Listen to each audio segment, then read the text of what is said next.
ហាងគាត់នេះមកដោយផ្លូវគេលក់ច្រើនណាលក់មកកណ្ដោ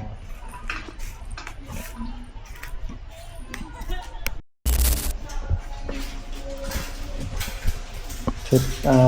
នេះសតនេះកបល់ជាងកងដៃនេះអនុមានចម្លាក់អប្សរាក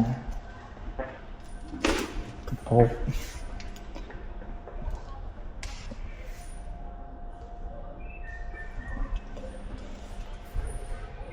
នេះសបោរបស់ខ្មែរយើង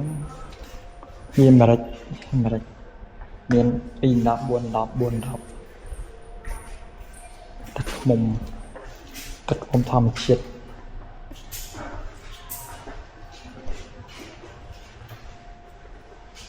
ណា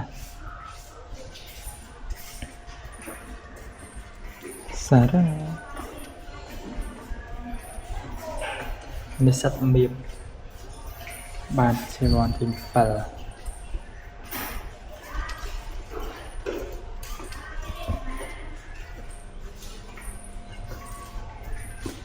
អត់ណាឡោម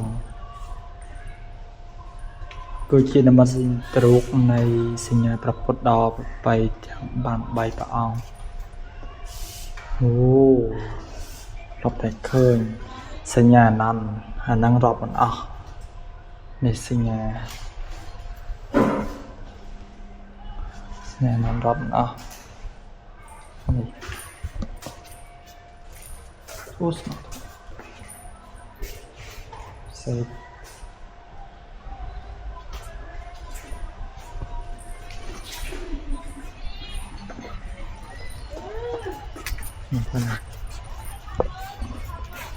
នេះហាងសច្ចៈបាទហាងគាត់នេះមកដោយផ្លូវគេលក់ច្រើនណាលក់មកកណ្ដោ